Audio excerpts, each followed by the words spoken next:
So let me just show you what Kajabi offers as far as an affiliate program. An affiliate program being management of your affiliate program. So let me be clear. Under affiliates, you can create links that you can direct potential affiliates to sign up. They actually create their own account, and they also have access to be able to log in. They're able to log in and see announcements and reports.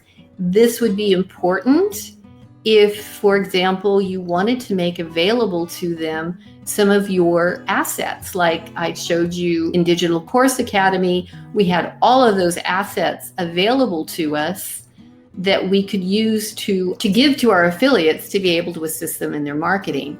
So maybe that's a way you want to do it. Maybe you want to create a product that is only accessible by your affiliates, and in that product you have housed all of these resources, your graphics, your swipe copy, your calendars, etc. So that's just an option that you can have.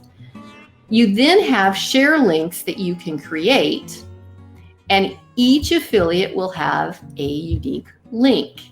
Now, the important thing to always keep in mind is, and this is standard for any affiliate program, any of the ones that I'm aware of, is one, the affiliate link places a cookie on the person who clicked the link's computer, so that is how it's tracked, meaning they click on the link that is given to them by the affiliate that goes to your offer, and they're tagged as being tied to that affiliate.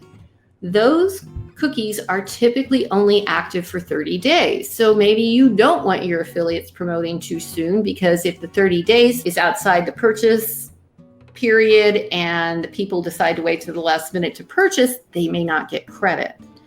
And that was true.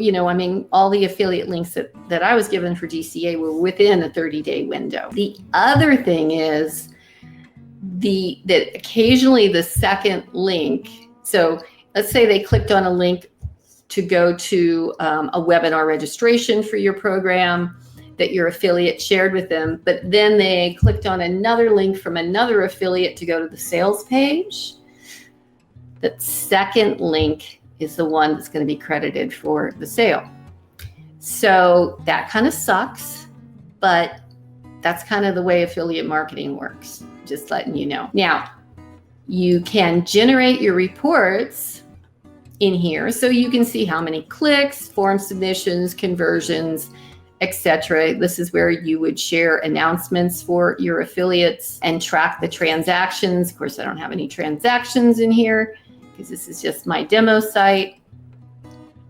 Now, when it comes to paying affiliates, because this came up as well, once again, you need to have the IRS documents in place. You may or may not have to sell $600 or pay $600 to an affiliate. If it's over $600, it needs to be reported on a 1099. But you can export the records of your affiliates as far as how much of the commission was generated.